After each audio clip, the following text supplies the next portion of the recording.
সমুদ্রই বলছে বিকেল ৩টার মধ্যে আশ্রয়স্থানগুলোতে আশ্রয় নেবার জন্য বলা হয়েছে। আজ সন্ধ্যার মধ্যে খেপুপাড়া উপকূলে আঘাত হানবে রিমাল। ঢেউয়ের তোর কিন্তু আশ্রয় পড়ছে উপকূলে এবং সেই তোরে কিন্তু আতঙ্কিত উপকূলের প্রান্তিক যে মানুষগুলো রয়েছে। বেলা বাড়ার সাথে সাথে বৃদ্ধি পাচ্ছে বাতাসের গতিবেগ, উত্তাল হয়ে উঠছে ভোলার মেঘনাতে তুলিয়া নদী। আবারও আসছে নতুন ঘূর্ণিঝড়, সেই শঙ্কা নিয়েই রয়েছেন সাতক্ষীরা উপকূলের মানুষ। নিরাপদ স্থানে চলে যান, কারণ আবহাওয়া অধিদপ্তর থেকে কক্সবাজার এবং চট্টগ্রামকে ৯ নম্বর মহাবিপদ সংকেত ঘোষণা করা হয়েছে।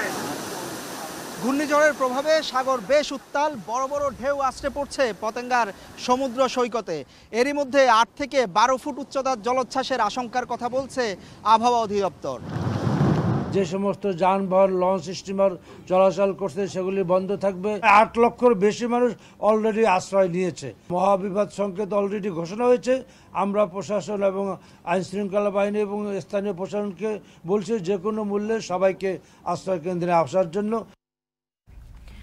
বিপ্লব, প্রবল শক্তি নিয়ে উপকূলের আরও কাছাকাছি চলে এসেছে ঘূর্ণিঝড় রিমাল এবং এই ঘূর্ণিঝড়ের প্রভাবে উপকূলীয় এলাকায় বৃষ্টি শুরু হয়েছে। পাশাপাশি বলা হচ্ছে যে এই ঘূর্ণিঝড়টি রাতে আঘাত হানবে। এবং আমরা শুরুতে যেটা দেখছিলাম সেটি হচ্ছে যে মোংলা পায়রা বন্দর সহ ৯ জেলায় কিন্তু ১০ নম্বর মহাবিপদ সংকেত দেওয়া হয়েছে এবং উপকূলের বাসিন্দা যারা রয়েছে তাদের নিরাপদ আশ্রয় কেন্দ্রে সরে আসার জন্য বিকেল ৩টা পর্যন্ত নির্দেশনা দেওয়া হয়েছে। এখন দুপুরে এ নিয়ে বিস্তারিত আমাদের হাতে রয়েছে এবং পুরো আয়োজন জুড়ে সঙ্গে থাকবো আমরা দুজন, আমি বিপ্লব রায়হান এবং আমি শম্পা বিশ্বাস। বিপ্লব, শুরুতেই বলছিলাম যে ঘূর্ণিঝড়টি প্রবল বেগ নিয়ে আসলে উপকূলের কাছাকাছি চলে আসছে এবং এ কারণে সাগর উত্তাল রয়েছে। সেই সাথে যেটি বলা হয়েছে যে পায়রা এবং মোংলা বন্দর সহ ৯ জেলায় ১০ নম্বর মহাবিপদ সংকেত দেখাতে বলা হয়েছে। এবং আপনি যেটি বলছিলেন যে আবহাওয়া অফিস থেকে জানিয়েছে যে রাতের মধ্যে এই ঘূর্ণিঝড় রিমাল আঘাত হানবে। পাশাপাশি উপকূলের অবস্থা বেশ উত্তাল, সমুদ্রের অবস্থা উত্তাল। এ বিষয়ে আরও তথ্য আমরা জানতে চাই। আমরা একটু কুয়াকাটা থেকে ঘুরে আসতে চাই। সহকর্মী নাইম আবি সেখানে রয়েছে, পাশাপাশি মহিপুরে রয়েছে আমাদের সহকর্মী জসিম পারভেজ। তাদের কাছ থেকে ঘূর্ণিঝড় রিমাল সম্পর্কে সবশেষ তথ্য আমরা জানতে চাই। শুরুতে যেতে চাই নাইম আবির কাছে। আবির, জানতে চাই যে সমুদ্র উপকূলের অবস্থায় এই মুহূর্তে কেমন দেখছেন, আবহাওয়া কেমন রয়েছে সেখানে? বিপ্লব, আমার অবস্থা দেখে আপনি নিশ্চয়ই বুঝতে পারছেন যে সমুদ্র উপকূলের অবস্থা এই মুহূর্তে ঠিক কিরকম রয়েছে। প্রচণ্ড বাতাস বয়ে যাচ্ছে সমুদ্র উপকূলবর্তী যে এলাকা পুরো পটুয়াখালীতে এবং কুয়াকাটায় আমরা এই মুহূর্তে দাঁড়িয়ে আছি। এবং আপনি যদি আপনাকে দেখাতে চাই যে এই মুহূর্তে সাগর তুলনামূলক কিছুটা শান্ত। এর কারণ হচ্ছে যে কিছুক্ষণ আগে থেকেই ভাটা শুরু হয়ে গেছে এবং ভাটা শুরু হয়ে যাওয়ার কারণে আমরা যখন আপনার সাথে এর আগে যুক্ত হয়েছিলাম তখন দেখিয়েছিলাম যে একেবারে কিনারায়, অর্থাৎ একদম যে সমুদ্র সৈকতের একেবারে কিনারায় পানি চলে এসেছিল। সেই পানি এখন কিছুটা ধীরে ধীরে দূরে চলে যাচ্ছে। তবে স্থানীয় যারা জনপ্রতিনিধি এবং সাধারণ জনগণ যারা রয়েছেন, বিশেষ করে জেলেদের সাথে আমাদের কথা হচ্ছিল যে যেহেতু আমরা জানছিলাম বা আবহাওয়া অধিদপ্তর থেকে বলা হয়েছে যে দুপুরের পরে বা সন্ধ্যার পরপরই মূলত রিমাল পুরোপুরি আঘাত হানবে এই খেপুপাড়া উপকূলে। সেক্ষেত্রে তারা ধারণা করছে যে কিছুক্ষণ মধ্যে আবার এই ভাটার পরিবর্তে আবারও সমুদ্রে জোয়ার শুরু হবে এবং সাধারণত সমুদ্রে কুয়াকাটার এই সমুদ্রে প্রায় সন্ধ্যার দিকে আবার নতুন করে জোয়ার শুরু হয়। তবে তারা ধারণা করছে যে এই জোয়ারটি সন্ধ্যা পর্যন্ত অপেক্ষা করবে না, আরও আগে ভাগে আবারও ফের সেই জোয়ার শুরু হবে এবং জোয়ার অর্থাৎ খেপুপাড়া যে উপকূল রয়েছে সেই উপকূলে যখন এটি আসবে, অর্থাৎ রিমাল আসবে এবং তখন হয়তো এই অবস্থাটি আরও কঠিন হবে। এছাড়াও আর একটা ব্যাপার একটু বলে রাখতে চাই যে দুপুরের দিকে, যেখানে আসলে দুপুরের দিকে বলতে আমি বোঝাচ্ছি যে 12টার কথা বলছি, সেই সময় যারা পর্যটক আছে তাদেরকে পুলিশ এবং স্থানীয় প্রশাসন তাদেরকে সরিয়ে দেওয়া হয়েছিল। কিন্তু এখন পরিস্থিতি যেহেতু কিছুটা নিয়ন্ত্রণে এসেছে, পরিস্থিতি যেহেতু এখানে দেখতে পাচ্ছেন যে ভাটার তৈরি হয়েছে, সেহেতু আবারও পর্যটকরা ফেরত এসেছে। তারা আসলে এখানে অনেকে ফুটবল খেলছে বা বিভিন্ন রকমের সময় কাটাচ্ছে। তো আপাতত এই ছিল আমার কাছে এই কুয়াকাটা সমুদ্র সৈকত থেকে সবশেষ। আমরা এখন চলে যাচ্ছি মহিপুরে, সেখানে রয়েছেন আমাদের সহকর্মী জসিম পারভেজ। জসিম, মহিপুরে থেকে আমাদেরকে রিমালের সবশেষ পরিস্থিতি জানাবেন।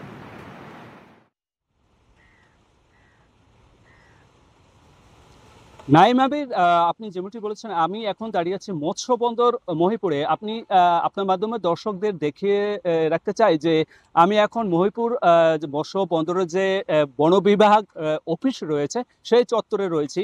এখনো কিন্তু এখানে অস্বাভাবিক জোয়ারের পানিতে প্লাবিত হয়ে আছে এখানকার এই মাঠ, এবং একই সঙ্গে উপকূলীয় অঞ্চলের নদ নদীর পানি অস্বাভাবিক জোয়ারের চেয়ে 3 থেকে 4 ফুট বেড়েছে এমনটি নিশ্চিত করেছে। সে কারণেই কিন্তু বেড়িবাঁধের বাহিরে যে সকল বসতি রয়েছে এবং ব্যবসা বাণিজ্যিক প্রতিষ্ঠান রয়েছে, সে সকল ব্যবসা বাণিজ্যিক প্রতিষ্ঠান এবং আবাস স্থলে কিন্তু এভাবেই জলাবদ্ধ হয়ে আছে জোয়ারের পানিতে।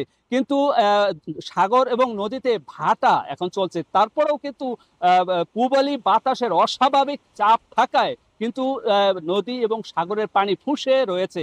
সে কারণে কিন্তু ধীর গতিতে নামছে এ সকল উপকূলীয় অঞ্চলে বেড়িবাঁধের বাইরের জলোচ্ছ্বাসের পানি। তো আজকে এর কিছুক্ষণ আরো কিছু পরে সন্ধ্যা 7টা থেকে কিন্তু আবার জোয়ার শুরু হবে। তখন যদি এই ঘূর্ণিঝড় প্রবল বেগে যদি এই উপকূলীয় অঞ্চলে আঘাত আনে, তাহলে কিন্তু আরো জলোচ্ছ্বাসের শঙ্কা প্রকাশ করছে এখানকার ভুক্তভোগীরা।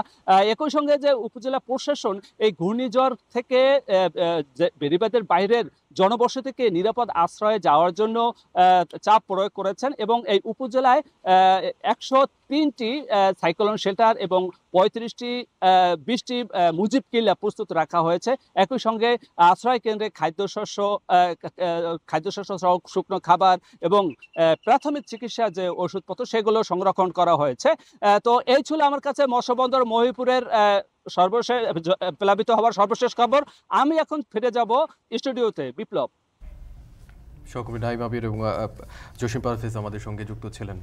সম্পাদ যেটি জানছিলাম এবং সহকর্মীরা বলছিল যে সকাল পর্যন্ত আবহাওয়া অফিস থেকে যে তথ্য জানা ছিল আমাদের, সেটি ছিল যে চট্টগ্রাম সমুদ্র বন্দর উপকূল থেকে 380 কিলোমিটার গভীরে ছিল এবং কক্সবাজার উপকূল থেকে 350 কিলোমিটার, অর্থাৎ সময় যত গড়াচ্ছে তত কিন্তু উপকূলের কাছাকাছি ঘূর্ণিঝড় রিমাল এগিয়ে আসছে। এবং আপনি বলছিলেন উপকূলের কাছাকাছি চলে আসছে ঘূর্ণিঝড়টি। আমরা যদি একদম উপকূলের পাশের যেসব জেলা আছে, বাগেরহাট, বরগুনা, সাতক্ষীরার কথা চিন্তা করি, সেখানে কিন্তু বাতাসের গতিবেগ বাড়ছে এবং সেই সাথে বলা হচ্ছে যে ঘূর্ণিঝড়টি যখন আঘাত হানবে তখন 90 থেকে 120 কিলোমিটার গতিবেগ নিয়ে সে আঘাত হানবে। পাশাপাশি সম্পা এসব এলাকায় কিন্তু ওই স্বাভাবিক যে জলোচ্ছ্বাস হয় তার থেকে 8 থেকে 12 ফুট বেশি জলোচ্ছ্বাস হতে পারে। সেই জন্য আবহাওয়া অফিস থেকে কিংবা কোস্টগার্ড থেকে সতর্ক করা হচ্ছে যাতে উপকূলের কাছাকাছি এই সময়তে জনসমাবেশ মানে মানুষজন না আসে, মানে নিরাপদ দূরত্বে যেন তারা থাকে। এবং বিপ্লব, এ বিষয়ে আমরা আরো খবর জানবো। আমাদের সঙ্গে বাগেরহাট থেকে যুক্ত হবেন সহকর্মী তরিকুল ইসলাম, বরগুনা থেকে যুক্ত হবেন আহসান রাজীব এবং সেই সাথে সাতক্ষীরা থেকে যুক্ত হবেন জিয়াদ মাহমুদ। শুরুতেই যাব তরিকুলের কাছে। তরিকুল, এই মুহূর্তে বাগেরহাটে রিমালের প্রভাব কতটা পড়ছে বলে আপনি দেখতে পাচ্ছেন এবং সেই সাথে জানাবেন ঝুঁকিতে থাকা বাসিন্দারা আশ্রয় কেন্দ্রে যেতে শুরু করেছে কিনা?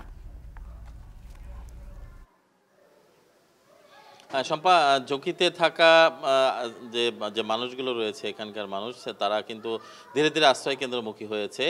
শুরুতেই তারা যারা ভলেন্টিয়ার সার্ভিস দিচ্ছেন তারা কিন্তু প্রথমে গর্ভবতী মা, শিশু এবং যারা বৃদ্ধ অসুস্থ তাদেরকে আনার চেষ্টা করেছে। এর পরপরই কিন্তু সাধারণ যারা রয়েছেন তাদেরকে আনার চেষ্টা করেছেন। আমরা রয়েছি বাগেরহাটের শরণখোলার চালিতা বুনিয়া একটা আশ্রয় কেন্দ্রে।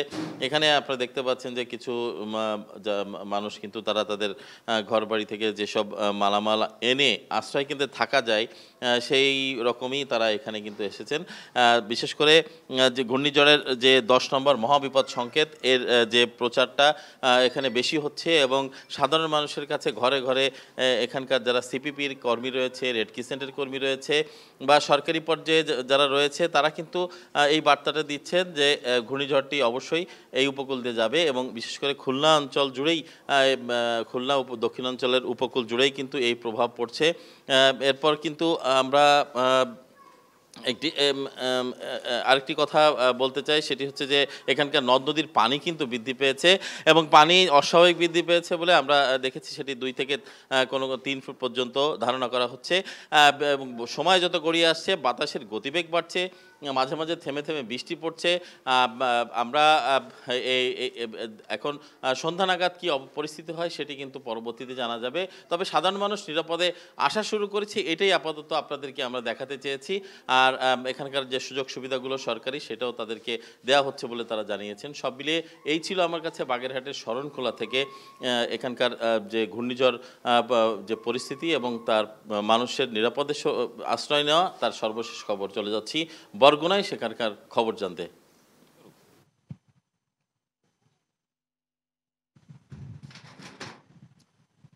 তরিকুল যেমনটা জানিয়েছিলেন, বাগেরহাট থেকে বরগুনায়ও কিন্তু যত বেলা গড়াচ্ছে ততই কিন্তু আবহাওয়া প্রকট হয়ে উঠছে। ঘূর্ণিঝড় রিমালের প্রভাবে শুরু হওয়া যে বৈরী আবহাওয়া, একটা দমকা হাওয়া, সেই সাথে থেমে থেমে বৃষ্টিপাত চলেই আছে এখন পর্যন্ত।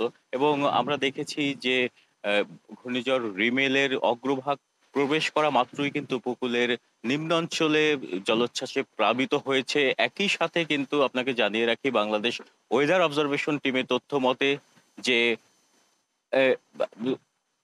সেখানে আপনার বাংলাদেশ ওয়েদার অবজারভেশন টিমের তথ্য মতে আপনাকে একটি তথ্য জানিয়ে রাখি যে ঘূর্ণিঝড়টির বর্তমান গতিবেগ হচ্ছে 105 কিলোমিটার এবং একটি দমকা হাওয়ার সাথে 120 থেকে 25 কিলোমিটার পর্যন্ত কিন্তু বৃদ্ধি পাচ্ছে এবং এটি সন্ধ্যা নাগাদ উপকূলে আছড়ে পড়তে পারে। এবং আমরা জানি যে অন্যান্য বড় বড় যে ঘূর্ণিঝড়গুলো সেগুলোর একটা আই শেপ থাকে, সেই যে কেন্দ্রকে কেন্দ্র করে, এবং সেখানে দেখা যায় যে এই যে ঘূর্ণিঝড়টি, এই ঘূর্ণিঝড়ের ক্লাউড ব্যান্ড বা মেঘপুঞ্জকে ঘিরেও একটি আইশেপ তৈরি হওয়ার সম্ভাবনা রয়েছে বলে ওয়েদার অবজারভেশন টিম জানিয়েছেন। তবে এই ঘূর্ণিঝড়টি সিডর কিংবা তার থেকে বড় হবে না। যদি এটি পূর্ণ শক্তি নিয়ে উপকূলে আঘাত হানে তাহলে কিন্তু এটি আইলা বা তার থেকে কিছুটা শক্তিশালী হবে বলে আমাদের আবহাওয়াবিদরা জানিয়েছেন। এদিকে এই ঘূর্ণিঝড়কে কেন্দ্র করে উপকূলের মানুষদের মনে কিন্তু একটা শঙ্কা যাচ্ছে এবং সেখানে কিন্তু আমরা দেখেছি যে তাদেরকে কিন্তু সচেতন করার চেষ্টা করছেন এখানকার যে স্বেচ্ছাসেবী সংগঠনগুলো রয়েছে সেখানকার কর্মীরা, এবং একই সাথে প্রশাসনের তৎপরতাও কিন্তু চলছে। এবং এখানে কিন্তু 673টি যে আশ্রয়ণ কেন্দ্রগুলো রয়েছে সেগুলো কিন্তু এখনো পর্যন্ত খালি পড়ে আছে। এখনো পর্যন্ত কিন্তু তেমন কোনো মানুষ এই আশ্রয়ণ কেন্দ্রে আশ্রয় নিতে যাচ্ছেন না। এবং সন্ধ্যা নাগাদ যদি এই আবহাওয়া আরো প্রকট হয়ে যায় তাহলে কিন্তু বেশ ক্ষতির মুখে পড়বেন এখানকার মানুষজন। এই ছিল বরগুনা থেকে আমার কাছে সবশেষ। আর এখন আমরা একটু সাতক্ষীরার রাজীবের কাছে যাব, জানবো সেখানকার পরিস্থিতি।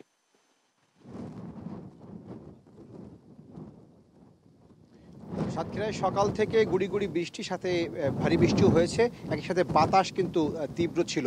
এখন আস্তে আস্তে তীব্র বাতাসের সাথে এখানে মেঘের যে কুঞ্জ সেটি কিন্তু মেঘমালা সেটি কিন্তু আমরা দেখতে পাচ্ছি যে আকাশে ভেসে ভেসে যাচ্ছে এবং এখানে মেঘের একটি চক্রবৃদ্ধি আমরা দেখতে পাচ্ছি। ফাঁকা জায়গাতে দাঁড়িয়ে দেখা যাচ্ছে যে আকাশের মেঘগুলো কিন্তু ভেসে ভেসে একটি রাউন্ড আকারে ঘুরে যাচ্ছে। এবং আমরা এখন যে জায়গাটিতে রয়েছি একেবারে সুন্দরবনের পাশেই, অর্থাৎ সুন্দরবনের যে মালঞ্চ নদীর তীরে বুড়িগোয়ালিনী এলাকা। এই যে এলাকার এই যে রাস্তাটি দেখা যাচ্ছে, রাস্তা এবং পাশেই নদীতে এখন পূর্ণ জোয়ার। এই জোয়ারের পানি একটু পরে কমতে থাকবে, কমে সেটি কিন্তু অন্যান্য সময় যে পরিমাণ ভাটায় পানি নামে সে পরিমাণ পানি নামবে না আজকে, কারণ পানির উচ্চতা আজকে বেড়েছে এমনটি বলছেন এখানকার বাসিন্দারা। এছাড়া এখানকার এই যে বেড়িবাঁধের পাশে বসবাসরত যে সমস্ত মানুষ রয়েছে তারা কিন্তু এখনও সেই বাড়িতেই অবস্থান করছে, তাদেরকে কোনোভাবেই সাইক্লোন শেল্টারে কিন্তু নেওয়া যাচ্ছে না। আমরা দেখতে পাচ্ছি যে অনেকে যাচ্ছেন, তারা কিন্তু দুইজন করে যাচ্ছেন, তাদের যে মালামাল সেগুলো তারা গুছিয়ে নিয়ে তারা কিন্তু অনেকে রওনা হচ্ছেন। সন্ধ্যার আগেই অনেকে যেতে পারবেন এমনটি বলা হচ্ছে, কিন্তু বেশিরভাগ মানুষই কিন্তু তাদের বাড়িতে অবস্থান করছে, তাদের সম্পদ ফেলে তারা যেতে চাচ্ছেন না। স্থানীয় জনপ্রতিনিধিদের দেখেছি আমরা, তারা কিন্তু মানুষকে বাড়ি বাড়ি এসে বোঝাচ্ছেন। স্বেচ্ছাসেবক বিভিন্ন বেসরকারি সংস্থার সদস্যরা, সিপিবি সদস্যরা তারা কিন্তু বাড়িতে গিয়ে তাদেরকে নিয়ে যাওয়ার চেষ্টা করছেন, কিন্তু তারা বেশিরভাগ মানুষই যেতে চাচ্ছেন না। এছাড়া এখানে প্রশাসনের তরফ থেকে বলা হচ্ছে যে 169টি সাইক্লোন শেল্টার প্রস্তুত করা হয়েছে। এছাড়া 717টি যে আশ্রয় কেন্দ্র সেগুলো কিন্তু প্রস্তুত রাখা হয়েছে। যদিও এখন পর্যন্ত বেশিরভাগ মানুষই এ সমস্ত কেন্দ্রে কিন্তু অবস্থান নেয়নি। আমরা বেশ কয়েকটি কেন্দ্রে ঘুরেছি, সবগুলোতে কিন্তু আমরা ফাঁকা দেখেছি, মানুষকে পাইনি। এছাড়া এদিকে এখানকার যে সুন্দরবনের যে টুরিস্ট ঘাট রয়েছে, এছাড়া ডিপ ইউনিয়ন গাবুরা এবং পদ্মপুকুরে যাওয়ার যে দুটি ঘাট, নওবেকি ঘাট এবং নীলডুমুর ঘাট, এই দুটি ঘাটে নৌযান চলাচল কিন্তু বন্ধ করে দেওয়া হয়েছে। একই সাথে সুন্দরবন টুরিস্ট ঘাটের কোনো ধরনের নৌযান যাতে সেখানে না থাকে সেটি নিশ্চিত করা হয়েছে। সেই নৌযানগুলোকে কিন্তু নিরাপদে সরিয়ে আনা হয়েছে। এখানকার সুন্দরবনের যারা কর্মকর্তা রয়েছেন তারা আমাদেরকে বলেছেন যে সুন্দরবনের ভিতরে যে সমস্ত তাদের কর্মীরা অবস্থান করছেন, একই সাথে যে সমস্ত জেলে বাওয়ালি যারা সুন্দরবনের ভিতরে অবস্থান করছেন তাদেরকে কিন্তু সুন্দরবনের নিরাপদ স্থানে থাকতে বলা হয়েছে এবং সেখান থেকে নিরাপদে থেকে তাদেরকে সেখানে রাখা হয়েছে এমনটি কিন্তু বলা হচ্ছে। তো সব মিলিয়ে এই ছিল আমার কাছে সাতক্ষীরা উপকূল থেকে সবশেষ তথ্য। আমরা এখন ফিরে যাচ্ছি স্টুডিওতে। শম্পা। ঘূর্ণিঝড়ের প্রভাবে উপকূলীয় অঞ্চলগুলোতে বাড়ছে বাতাসের জোর, সেই খবর সাতক্ষীরা থেকে জানাচ্ছিলেন সহকর্মী আহসান রাজীব। এর আগে বরগুনা থেকে আমাদের সঙ্গে যুক্ত ছিলেন জিয়াদ মাহমুদ এবং সেই সাথে বাগেরহাট থেকে যুক্ত ছিলেন সহকর্মী তরিকুল ইসলাম। বিপ্লব, যেটি জানছিলাম যে উপকূলে যারা জেলে আছেন তাদেরকে সতর্ক করছে স্থানীয় প্রশাসন, পাশাপাশি বলা হয়েছে যে নৌযানগুলোকেও নিরাপদে আশ্রয় নিতে। এমনকি সবাই বাড়ি বাড়ি গিয়ে উপকূলের যে ঘর বাড়িগুলো রয়েছে সবাই সেখানে যেয়ে সতর্ক করা হচ্ছে, পাশাপাশি যাওয়ার সাইক্লোন শেল্টার যা নিরাপদ আশ্রয় কেন্দ্র তৈরি করা হয়েছে সেখানে যাওয়ার অনুরোধ করা হচ্ছে। এ বিষয়ে জানছিলাম। আমরা একটু ঘূর্ণিঝড় ইমালের প্রভাব এবং প্রস্তুতির খবর জানতে বরিশাল যুক্ত হতে চাই। সহকর্মী ফিরদাউস সোহাগ আমাদের সঙ্গে যুক্ত হবেন, পাশাপাশি মোংলা থেকে যুক্ত হবেন সহকর্মী মাসুম বিল্লাহ। শুরুতে যাব বরিশালে সহকর্মী সোহাগের কাছে। সোহাগ, জানাবেন যে খুলনার কাছ থেকে তরিকুলের কাছ থেকে জানছিলাম যে বিভিন্ন নদ নদীর পানি বাড়তে শুরু করেছে। বরিশালের কি অবস্থা, নিম্নাঞ্চলে কি পানি বেড়েছে কিনা বা বাড়তে শুরু করেছে কিনা, পাশাপাশি সব মিলিয়ে প্রশাসনের প্রস্তুতি কেমন দেখছেন আপনি? ধন্যবাদ বিপ্লব আপনাকে। হ্যাঁ, যেমনটি বলেছেন খুলনা বরিশাল একই পরিস্থিতি। আমি রয়েছি কীর্তনখোলা নদীর পাড়ে। এখানে যেটা দেখেছি সেই সকাল থেকে, গতকালকেও আমরা এসেছিলাম, আজকেও দেখেছি যে গতকালকে যে পরিমাণ পানি ছিল কীর্তনখোলা নদীর পাড়ে তার চেয়ে অনেকটাই বেড়েছে এবং সেই পানি বাড়ার সাথে সাথে কিন্তু নিম্নাঞ্চলগুলো একেবারে তলিয়ে গেছে। এবং আমরা খবর নিয়েছি বরিশালের 3টি উপজেলা রয়েছে, হিজলা, মুলাদি এবং মেহেন্দিগঞ্জ। এই 3টি হচ্ছে একেবারে মেঘনা নদীর তীরবর্তী জায়গা। সেই হিজলা, মুলাদি, মেহেন্দিগঞ্জ এলাকার যে নিম্ন অঞ্চল সেগুলো কিন্তু একেবারে প্রচুর পানিতে তলিয়ে গেছে। কত ফুট সুনির্দিষ্টভাবে বলা যাচ্ছে না, তবে আমরা সেখানকার স্থানীয় মানুষ এবং অধিবাসীদের সাথে কথা বলে যেটা জানতে পেরেছি যে পানির পরিমাণ কিন্তু প্রচুর, বেশ কয়েক ফুট পানি সেখানে উচ্চতা হয়েছে, সেই খবরটি তারা আমাদেরকে জানিয়েছেন। আর প্রশাসনের সাথে কিছুক্ষণ আগেও আমি কথা বলেছি, বরিশালের বিভাগীয় কমিশনার, তার সঙ্গে কথা বলে যেটা জানতে পেরেছি যে বরিশাল বিভাগের বিভিন্ন জায়গায় একই পরিস্থিতি হলেও যে ঘূর্ণিঝড়ের যে আশ্রয় কেন্দ্রগুলো রয়েছে প্রস্তুত রাখা হয়েছে। প্রায় 4000 আশ্রয়কেন্দ্র বরিশাল বিভাগের বিভিন্ন জেলাগুলোতে বা আশপাশ এলাকাগুলোতে যে প্রস্তুত রাখা হয়েছে, সেখানে কিন্তু খুব সামান্য সংখ্যক মানুষ আশ্রয়কেন্দ্রে উপস্থিত হয়েছে। কারণ হিসেবে তিনি আমাকে যেটা জানিয়েছেন যে আসলে প্রশাসনের পক্ষ থেকে মানুষকে বারবার অনুরোধ করা সত্ত্বেও তারা কিন্তু সেখানে যেতে আগ্রহী হচ্ছেন না। তাদের ঘরবাড়ি, যান এবং মাল এর মধ্যে তারা আসলে সব কিছুকে প্রাধান্য দিচ্ছেন বেশি। শুধু জানি নয়, তাদের মালের রক্ষার জন্য কিন্তু তারা আসলে সুনির্দিষ্টভাবে বলে যাচ্ছেন যে আসলে এর নিরাপত্তা কে দেবে। এই কারণে মূলত তারা ঘূর্ণিঝড় আঘাত না হানা পর্যন্ত আসলে তারা এই বিষয়টি বুঝতে চাইছেন না এবং তারা সেখানে যেতেও আগ্রহী হন না। আর এই কারণেই কিন্তু প্রচুর কিন্তু সমস্যা তৈরি হচ্ছে, এমনটি আমাদেরকে জানিয়েছেন। আমরা একটা জিনিস জানিয়ে রাখি যে বরিশালের আশপাশে যে নদ নদীগুলো রয়েছে সেখানেও কিন্তু একই অবস্থা এবং এই পরিস্থিতির কারণে কিন্তু প্রশাসনও এক ধরনের ঝামেলার মধ্যে পড়েছেন যে যাদেরকে ডাকা হচ্ছে, মাইকিং করা হচ্ছে, কিন্তু তারা কোনোভাবেই আগ্রহী হচ্ছেন না এবং এই না যাওয়ার কারণে প্রশাসন এক ধরনের টেনশনের মধ্যেও কিন্তু রয়েছে। পুলিশ প্রশাসন, জেলা প্রশাসন সহ বিভাগীয় প্রশাসন সবাই একই তথ্য জানিয়েছেন। এতটুকুই ছিল বরিশাল থেকে। আমরা এখন যাব আমরা এখন যাব মংলায়, সেখান থেকে সহকর্মী মাসুম বিল্লাহ আমাদের সাথে যুক্ত হবেন।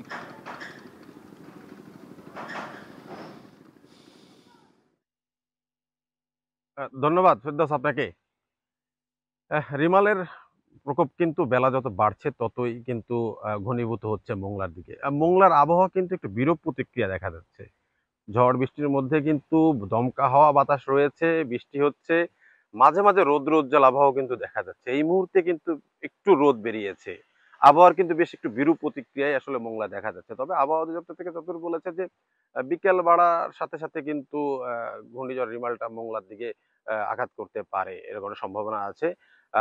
আপনি আমাদেরকে যদি জানায় যে মোংলা বন্দরের যে নদ নদী বা আশেপাশে যে আছে পানি কিন্তু যথেষ্ট পানি বেড়ে গিয়েছে।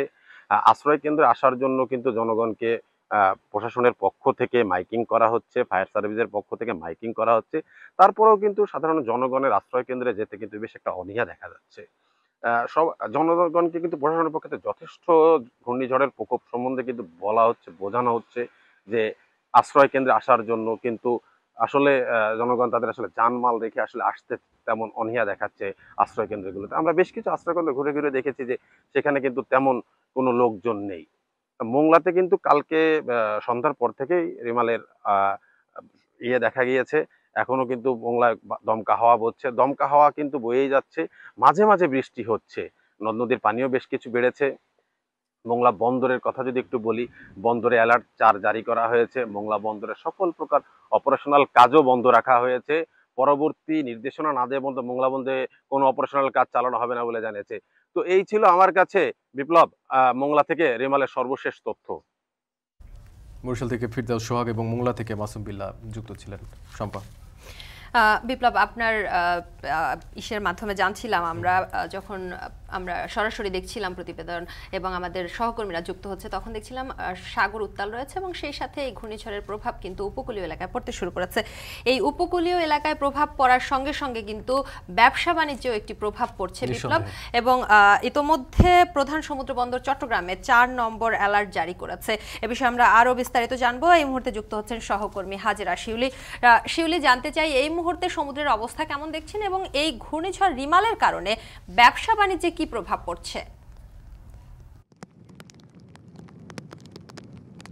আমরা দেখতে পাচ্ছি যে কিছুক্ষণ আগেও কিন্তু বন্দরের যে জেটিতে সেখানে কিন্তু জোয়ার বা পানি অনেকটাই নিচে ছিল, এখন কিন্তু পানির উচ্চতা অনেক বেড়ে গেছে এবং ঘূর্ণিঝড়ের কারণে বলা যায় দেশের প্রধান সমুদ্র বন্দর যেখানে 24 ঘন্টায় সচল থাকে সেখানে পুরোপুরি এখানে তার অপারেশনাল কার্যক্রম বন্ধ রয়েছে এবং জেটিগুলো একেবারে অলস এবং কোনো জাহাজই নেই, কোনো কর্মকাণ্ডই নেই, যেখানে প্রতিদিন এই বন্দর থেকে প্রায় 200 কোটি টাকার রাজস্ব পায় চট্টগ্রাম কাস্টমস হাউস।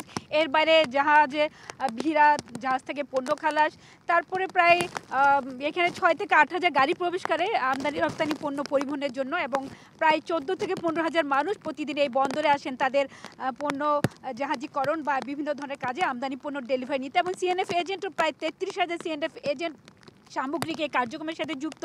সেই সাথে শিপিং এজেন্ট, ফ্রেট ফরওয়ার্ডার সহ পরিবহন সেক্টরে বিপুল পরিমাণ মানুষ এই বন্দরের কার্যক্রমের সাথে যুক্ত। তো বলা যায় আজকে কিন্তু তাদের অনেকটাই সবাই অলস, অনেক সিএনএফ এসেছিলেন তাদের ডকুমেন্টেশনের কাজ করার জন্য, তারা কিন্তু বেকার, এবং যেসব গাড়িগুলো বন্দরে ঢুকেছিল আমদানি পণ্য ডেলিভারি আর রপ্তানি পণ্য জাহাজীকরণের জন্য সেগুলো সব বের করে দেওয়া হয়েছে এবং বন্দরের সবগুলো শেডই কিন্তু তালাবদ্ধ, যেখানে সেখানে সারাক্ষণই এখানে পণ্য লোড আনলোডের কাজ চলে এবং মালামাল সুরক্ষা, স্থাপনা সুরক্ষার জন্য বন্দর সার্বিক সর্বাত্মক প্রস্তুতি নিয়েছে। শেডগুলোতে তালাবদ্ধ রেখে সামনে বালির বস্তা ফেলে রাখা হয়েছে এবং যন্ত্রপাতি সব যেসব পণ্য হ্যান্ডলিংয়ের কাজে ব্যবহৃত হয় সেগুলো হুকের মধ্যে রশি দিয়ে বেঁধে রাখা হয়েছে এবং জলযান, টাগবোট থেকে শুরু করে যেসব সবগুলো নিরাপদ অবস্থানে রাখা হয়েছে এবং জেটিতে যে 18টি জাহাজ ছিল, চালের জাহাজ, সিমেন্ট ক্লিংকার, জিপিআই শিট সব বিভিন্ন ধরনের পণ্যবাহী সবগুলো জাহাজই কিন্তু বের করে দেওয়া হচ্ছে। বলা যায় এই বন্দরের সাথে কিন্তু ব্যবসা বাণিজ্যের অনেক বেশি সম্পর্ক বা সম্পৃক্ত,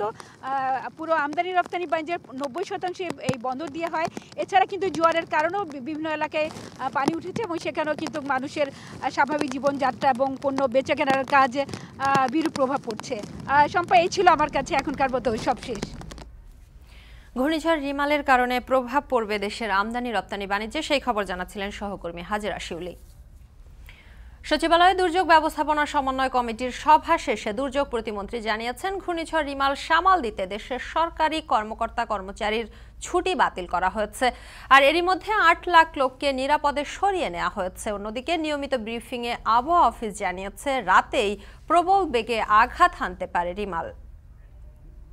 যে সমস্ত যানবাহন, লঞ্চ, স্টিমার চলাচল করছে সেগুলি বন্ধ থাকবে, এমনকি আমরা যে বঙ্গবন্ধু টানেল যে চিটাগাং সেটাও আমরা আজকে সন্ধ্যার থেকে আগামীকাল সন্ধ্যা পর্যন্ত বন্ধ রাখার আমরা সিদ্ধান্ত নিয়েছি। প্রায় 8 লক্ষর বেশি মানুষ অলরেডি আশ্রয় নিয়েছে। তো আমরা ইতিমধ্যে যেহেতু এটা মহাবিপদ সংকেত অলরেডি ঘোষণা হয়েছে, আমরা প্রশাসন এবং আইনশৃঙ্খলা বাহিনী এবং স্থানীয় প্রশাসনকে বলছি যে কোনো মূল্যে সবাইকে আশ্রয় কেন্দ্রে আসার জন্য, এবং সেভাবে কাজ অব্যাহত রয়েছে। সমস্ত মন্ত্রণালয়ের সমস্ত কর্মচারীদের আমাদের ঝড় শেষ না হওয়া পর্যন্ত সমস্ত ছুটি বাতিল করা হয়েছে।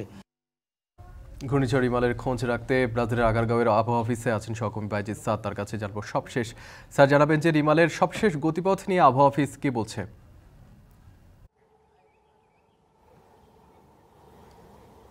যেমনটি বলছিলেন সবশেষ গতিপথ নিয়ে বলতে বিকাল 3টার পরে মূলত ঘূর্ণিঝড় রেমাল তার যেই আগ্রাসী রূপ আছে সেটি দেখানো শুরু করবে বলে আবহাওয়া অফিস থেকে শেষ যে ব্রিফিংটি হয়েছে সেখানে আমাদেরকে জানানো হয়েছে। তবে এখানে একটি সময় নির্ধারণ করা হয়েছে, যেমন দুপুর 12টা থেকে রাত 12টা পর্যন্ত এই যে 12 ঘন্টা আছে, এই 12 ঘন্টার মধ্যেই মূলত এই ঘূর্ণিঝড়ের যে প্রভাবটি রয়েছে সেটি উপকূল এবং এর তৎসংলগ্ন যেসব এলাকাগুলো রয়েছে সেগুলোতে এর প্রভাব পড়বে। ইতিমধ্যে কিন্তু ঘূর্ণিঝড়ের যেই প্রলয়ঙ্কারী রূপ সেটি কিন্তু দেখানো শুরু হয়েছে। এর যেই অগ্রভাগ রয়েছে সেই অগ্রভাগের প্রভাব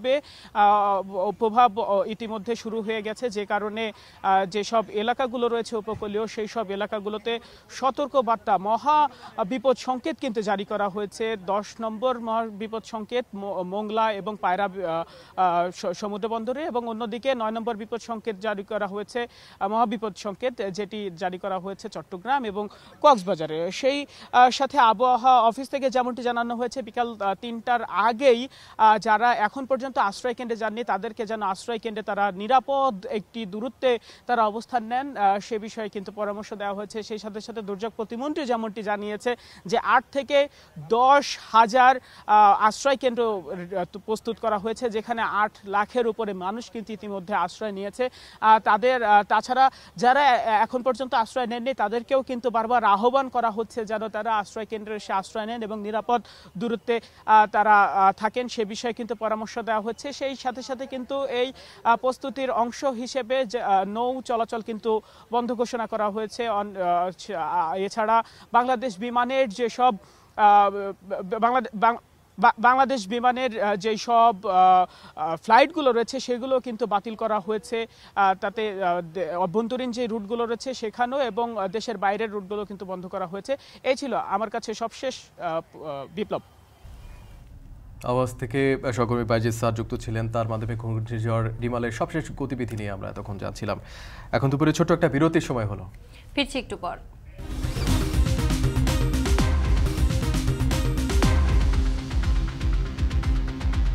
বিরতির পর ফিরে এলাম। আপনারা দেখছেন এখন দুপুর।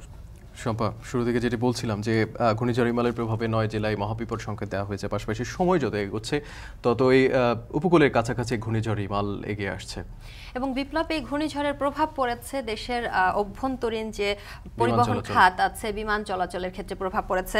আমরা ইতিমধ্যে জানতে পেরেছি চট্টগ্রামের শাহ আমানত আন্তর্জাতিক বিমানবন্দরে দুপুর 12টা থেকে রাত 8টা পর্যন্ত সব বিমান ওঠানামার ক্ষেত্রে কার্যক্রম বন্ধ করেছে কর্তৃপক্ষ। বিপ্লব, আমরা এই বিষয়ে আরো খবরাখবর জানবো। আমাদের সঙ্গে এই মুহূর্তে যুক্ত হচ্ছেন সহকর্মী হোসাইন জিয়াদ। জিয়াদ, জানতে চাই কতগুলো বিমানের শিডিউল স্থগিত করা হয়েছে, সেই সাথে যাত্রীদের জন্য বিকল্প কোনো ব্যবস্থা কর্তৃপক্ষ নিয়েছে কিনা বিস্তারিত জানাবেন।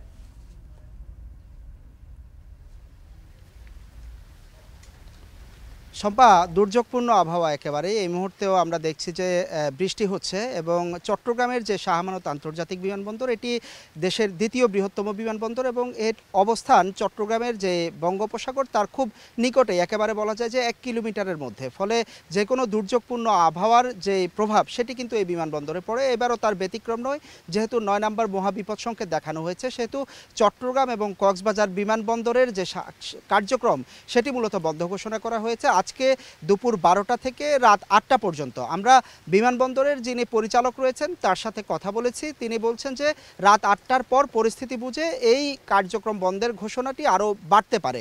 তবে আপনি যেটি বলেছেন যে রাত 12টা থেকে 8টার মধ্যে অভ্যন্তরীণ রুটে 10টি ফ্লাইট ছিল আজকে, সেগুলো রিশিডিউল করা হয়েছে। এছাড়া শারজাহ এবং জেদ্দাগামী আরও 3টি ফ্লাইট ছিল আন্তর্জাতিক ফ্লাইট। বিশেষ করে চট্টগ্রামের এই বিমানবন্দর থেকে মধ্যপ্রাচ্যগামী ফ্লাইটের সংখ্যাই সবচেয়ে বেশি এবং মধ্যপ্রাচ্যের বিভিন্ন গন্তব্যে আসলে যায়, সেই ফ্লাইটগুলো রিশিডিউল করা হয়েছে এবং অভ্যন্তরীণ রুটে যে 10টি ফ্লাইট ছিল সেগুলো রিশিডিউল করা হয়েছে বলে কর্তৃপক্ষ আমাদেরকে জানিয়েছে। এর পাশাপাশি শম্পা, কিন্তু হজের মৌসুম, একটি হজ ফ্লাইট ছিল আজকে জেদ্দাগামী, সেটি সন্ধ্যা 6:30টায়। আমরা দেখেছি যে যারা আসছেন এখানে এয়ারপোর্টে হজযাত্রী তাদেরকে এরই মধ্যে এখান থেকে বিমানের যে অফিস 16/2 নম্বর গেট সেই অফিসে নিয়ে যাওয়া হয়েছে। বিমান কর্তৃপক্ষ বলছে এখান থেকে তাদেরকে ঢাকা নিয়ে যাওয়া হবে এবং সেখান থেকে তাদেরকে জেদ্দায় পৌঁছে দেওয়া হবে।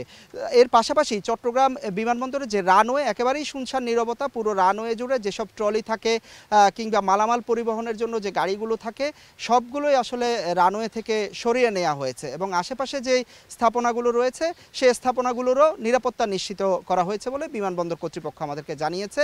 একইভাবে কক্সবাজার এয়ারপোর্টেও বেশ কিছু ফ্লাইট বাতিল করা হয়েছে। শম্পা, ঘূর্ণিঝড়ের প্রভাবে শাহ আমানত আন্তর্জাতিক বিমানবন্দরে বিমান ওঠানামা সহ সকল ধরনের কার্যক্রম স্থগিত করেছে কর্তৃপক্ষ। সেই খবর জানাচ্ছিলেন সহকর্মী হোসাইন জিয়াদ। বিপ্লব, যেটি দেখছিলাম যে চট্টগ্রামে কিন্তু বিমান ওঠানামার ক্ষেত্রে পাশাপাশি কক্সবাজারেও সাময়িক বন্ধ ঘোষণা করা হয়েছে। অন্যান্য রুটের কি অবস্থা সেই তথ্য আমরা একটু জানতে চাই। হযরত শাহজালাল আন্তর্জাতিক বিমানবন্দর থেকে আমরা ঘুরে আসতে চাই। সহকর্মী রকিবুল রাহাত আমাদের সঙ্গে যুক্ত হবেন। রকিবুল রাহাত, জানতে চাই যে কক্সবাজার চট্টগ্রামে তথ্য তো জেনেছি, পাশাপাশি বরিশালে সাময়িক বন্ধের একটা তথ্য আমাদের কাছে রয়েছে, এটি নিশ্চিত হতে চাই আপনার মাধ্যমে। পাশাপাশি অন্যান্য রুটগুলো যেগুলো রয়েছে সেখানে কি ঘূর্ণিঝড় রিমালের কোনো প্রভাব পড়েছে কিনা? বিপ্লব, বরিশাল বিমানবন্দর এবং একই সঙ্গে যশোর বিমানবন্দরের ফ্লাইট ওঠানামার কার্যক্রমও সাময়িক সময়ের জন্য বন্ধ ঘোষণা করা হয়েছে। মূলত যেহেতু বলা হচ্ছে যে দুপুরের পর থেকে এই ঘূর্ণিঝড় রিমালের অগ্রভাগ সেটি প্রবেশ করতে শুরু করবে, যেহেতু ইতিমধ্যে বলা হয়েছে যে সাতক্ষীরা এবং পটুয়াখালী এই দুইটি জেলার যে উপকূল রয়েছে সেই উপকূল দিয়ে রিমালের অগ্রভাগ প্রবেশ করবে। সেক্ষেত্রে কিন্তু এই জায়গাগুলোতে বাড়তি সতর্কতা নেওয়া হয়েছে এবং একই সঙ্গে চট্টগ্রাম যেহেতু উপকূলীয় এলাকা, চট্টগ্রাম এবং কক্সবাজারের বিমানবন্দরের কার্যক্রম বন্ধ করা হচ্ছে। আমরা এই শাহজালাল আন্তর্জাতিক বিমানবন্দরের যে অভ্যন্তরীণ ফ্লাইট ওঠানামার যে এই টার্মিনালটি রয়েছে সেখানে এসে আমরা দেখছি যে এই কয়েকটি রুট বাদে অন্যান্য রুটের যে যাত্রীরা রয়েছেন তারা বিমানবন্দরে আসছেন, তারা এখান থেকে চলে যাচ্ছেন। আবার যারা সৈয়দপুর বা অন্যান্য এয়ারপোর্ট যেগুলো রয়েছে সেগুলো থেকে যারা আসছেন তারা কিন্তু নির্বিঘ্নে এখানে আসতে পারছেন। আমরা এখানে কথা বলছিলাম একজনের সঙ্গে, তিনি মালয়েশিয়া থেকে এসেছেন, তিনি যাবেন চট্টগ্রামে। তিনি মূলত একটি কানেক্টিং ফ্লাইটের মাধ্যমে এই ঢাকা আন্তর্জাতিক শাহজালাল আন্তর্জাতিক বিমানবন্দরে নামার পরে চট্টগ্রামে যেতে চেয়েছিলেন। তিনি ঢাকায় নেমে জেনেছেন যে ঘূর্ণিঝড়ের কারণে এই চট্টগ্রামে ফ্লাইট ওঠানামা বন্ধ রয়েছে, সে কারণে তিনি যেতে পারছেন না। এরকম আরও একজন যাত্রী আমরা খোঁজ পেয়েছি যিনি বরিশাল যেতে চাচ্ছিলেন, তিনিও কিন্তু এই বিমান চলাচল বন্ধের কারণে যেতে পারছেন না। কর্তৃপক্ষ যেটি বলছে যে যেহেতু এখন পর্যন্ত ঘূর্ণিঝড়ের প্রভাব মাত্র কিছুটা শুরু হয়েছে, এই ঘূর্ণিঝড়ের প্রভাব যতক্ষণ পর্যন্ত চলবে ততক্ষণ পর্যন্ত তারা আসলে এই ঘোষণাটি দিতে পারছে না যে কতক্ষণ নাগাদ এই বিমান চলাচল স্বাভাবিক হবে। তবে আমরা যে 2-3টি বিমানবন্দরের কর্তৃপক্ষের সঙ্গে কথা বলেছি তারা বলেছে যে আবহাওয়ার উপর নির্ভর করেই তারা কতক্ষণ নাগাদ আবার এই ফ্লাইট চলাচল স্বাভাবিক করতে পারবে সেটি তারা বিজ্ঞপ্তির মাধ্যমে জানিয়ে দেবে। এই ছিল শাহজালাল বিমানবন্দর থেকে আমার কাছে সবশেষ। বিপ্লব। সহকর্মী রকিবুল রাহাত আমাদের সঙ্গে যুক্ত ছিলেন। এদিকে রাজধানীর আন্তর্জাতিক মাতৃভাষা ইনস্টিটিউটে সাংবাদিকদের প্রশ্নের জবাবে শিক্ষামন্ত্রী বলেন, দুর্যোগ কবলিত এলাকায় পরিস্থিতি স্বাভাবিক না হওয়া পর্যন্ত জেলা দুর্যোগ কমিটির নির্দেশনা অনুযায়ী শিক্ষা প্রতিষ্ঠান বন্ধ থাকবে। অনেকগুলো শিক্ষা প্রতিষ্ঠান সেখানে আশ্রয়কেন্দ্র হিসেবে ব্যবহৃত হয়। সেই সময়টাতে দুর্যোগ চলাকালীন অবস্থা এবং দুর্যোগ পরবর্তী অবস্থায় সেই প্রতিষ্ঠানগুলোতে পাঠদান কার্যক্রম জেলা দুর্যোগ কমিটির নির্দেশনা অনুযায়ী হবে, অর্থাৎ সেই সময় সেটা স্থগিত থাকবে পরিস্থিতি স্বাভাবিক না হওয়া পর্যন্ত। এখন দুপুরের পর্যায়ে নিচ্ছি আরেকটি বিরতি। ফিরছি একটু পরে।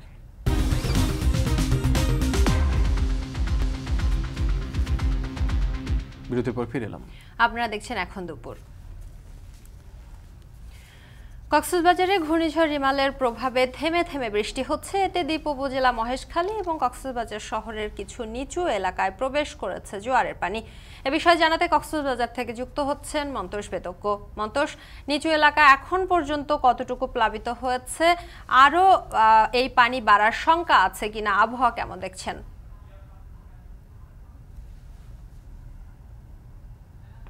শম্পা, দুপুরের পর থেকে কিন্তু বৃষ্টিপাত শুরু হয়েছে এবং এখনো কিন্তু থেমে থেমে ভারী থেকে হালকা ধরনের বৃষ্টিপাত কিন্তু অব্যাহত রয়েছে। এবং আমরা এই মুহূর্তে যে এলাকাটিতে আছি এটি কক্সবাজার শহরের সমিতিপাড়া।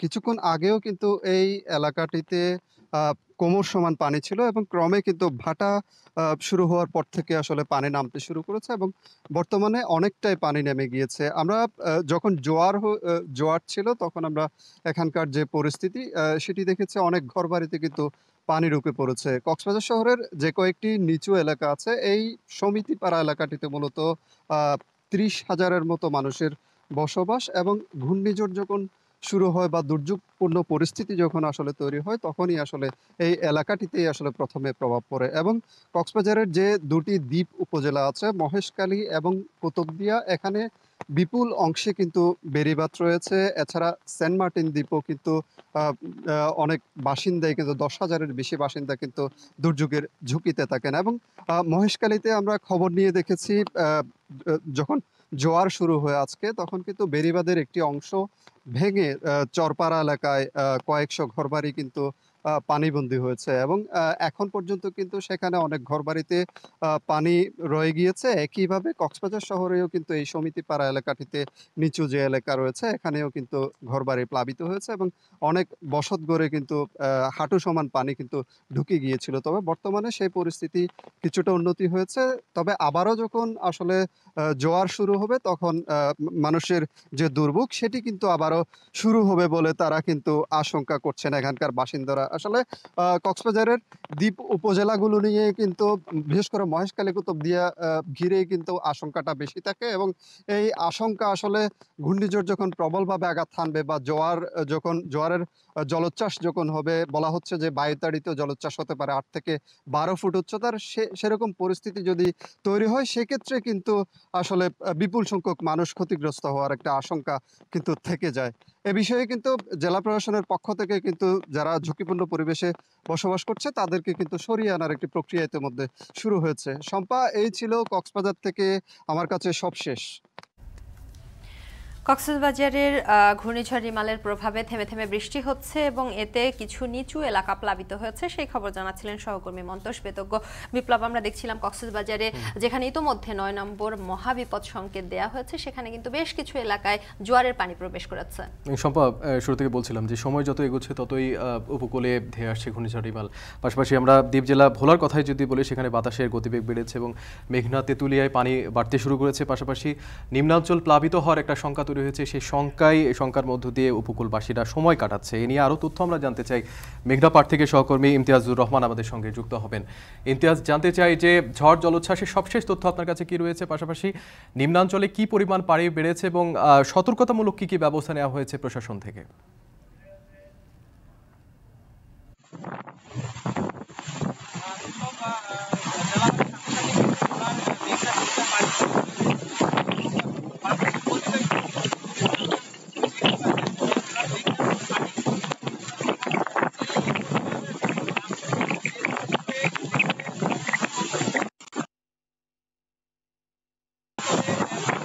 এবং মহানপুরার কলাতলি তরের কিন্তু বেশ কিছু এলাকা ইতিমধ্যেই প্লাবিত হওয়ার খবর কিন্তু আমরা পেয়েছি।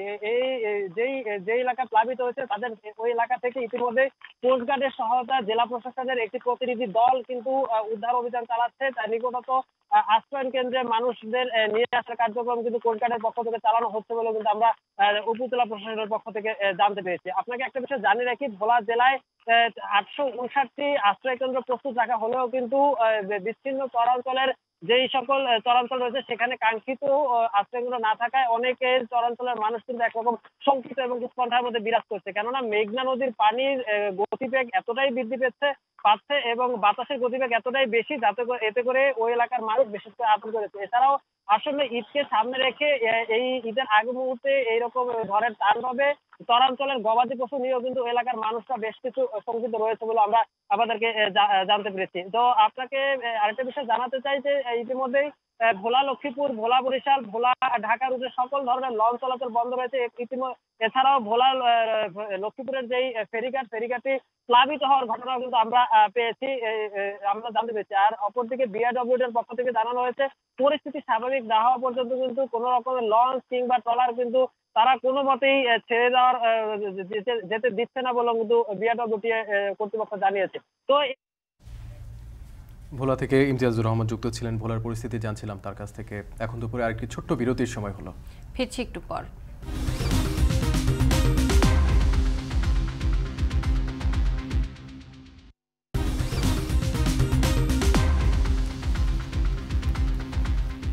বিরতির পর ফিরে এলাম।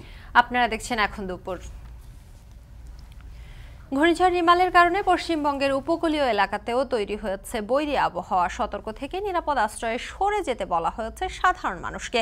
ক্ষয়ক্ষতির আশঙ্কায় সমুদ্র উপকূলীয় স্থানগুলোতে সব ধরনের ব্যবস্থা নিয়েছে ভারতের আবহাওয়া অধিদপ্তর। কলকাতা থেকে স্থগিত করা হয়েছে 350 ফ্লাইট। পশ্চিমবঙ্গ থেকে কমল দত্তের পাঠানো তথ্য, ছবিতে বিস্তারিত। কয়েক ঘন্টার মধ্যে ভয়াবহ রূপ নিয়ে উপকূলে আছড়ে পড়বে ঘূর্ণিঝড় রিমাল। আতঙ্কে পশ্চিমবঙ্গের সুন্দরবনবাসীর মাথায় হাত। আজ দুপুরের পর থেকে যে কোনো সময় ঝড় আছড়ে পড়তে পারে। উপকূলীয় এলাকার মানুষকে সতর্ক করার জন্য মাইকিং দিয়ে প্রচারণা শুরু করেছে প্রশাসন। পশ্চিমবঙ্গের উত্তর আর দক্ষিণ 24 পরগনায় জারি করা হয়েছে রেড অ্যালার্ট। সোমবার সকাল পর্যন্ত মাছ ধরার নৌকাগুলোকে বঙ্গোপসাগরের তীরে অবস্থান করতে বলা হয়েছে। ভারী বৃষ্টিপাতের পূর্বাভাস রয়েছে উপকূলীয় এলাকাগুলোতে। আয়লা হয়েছিল, তারপরে তোমার আমফান হয়েছিল। খুব ভয়ের মধ্যে আছে, আমার খুব ভয় করতেছে। আয়লা আমফানে বিরাট ঝড় হয়েছিল, ঝড়ে নদী বাঁধ সব ভেঙে গিয়েছিল। আবার এই ঝড় আসছে। বুলবুলিও যে প্রচুর ঝড় বৃষ্টি হয়, আমরা খুব আতঙ্কে থাকি। আতঙ্কে প্রচুর আছি, রাত না গেলে শান্তিতে থাকতে পারবো না। কলকাতা থেকে ফ্লাইট ওঠানামা বন্ধ থাকবে 26 মে থেকে আগামী 21 ঘন্টা পর্যন্ত। স্থগিত করা হয়েছে প্রায় 394টি অভ্যন্তরীণ ও আন্তর্জাতিক ফ্লাইট চলাচল। পশ্চিমবঙ্গের সাগরদ্বীপ আর বাংলাদেশের খেপুপাড়া দিয়ে 26 মে মধ্যরাতে উপকূল অতিক্রম করতে পারে ঘূর্ণিঝড় রিমাল। ক্ষয়ক্ষতি মোকাবেলায় সব রকম প্রস্তুতি নিয়েছেন হিঙ্গলগঞ্জের সুন্দরবন এলাকার মানুষ। এর আগে আমফান, আইলা, বুলবুলের মতো ঘূর্ণিঝড়ের তাণ্ডব দেখেছে উপকূলবাসী। ঘরবাড়ি নদীর বাঁধ ভেঙে পানির তুরে ভেসে গেছে গ্রামের পর গ্রাম। সেই ক্ষতিপূরণ আজও পায়নি বহু মানুষ। আবার ঘূর্ণিঝড় আসায় আতঙ্ক বেড়েছে কয়েক গুণ। পশ্চিমবঙ্গ ছাড়াও প্রবল বৃষ্টিপাতের সম্ভাবনা আছে আসাম, মেঘালয়, নাগাল্যান্ড, অরুণাচল প্রদেশ ও ত্রিপুরায়।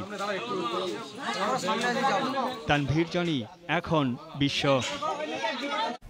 এ ছিল এখন দুপুরের আয়োজনে। এখন টেলিভিশন ওয়েবসাইটে দেখতে ভিজিট করুন www.ekhon.tv তে। এছাড়া এখন টেলিভিশন ফেসবুকে দেখতে ভিজিট করুন facebook.com/tv.ekhon এবং ইউটিউবে এখন টেলিভিশন দেখতে ভিজিট করুন youtube.com/c/ekhon tv।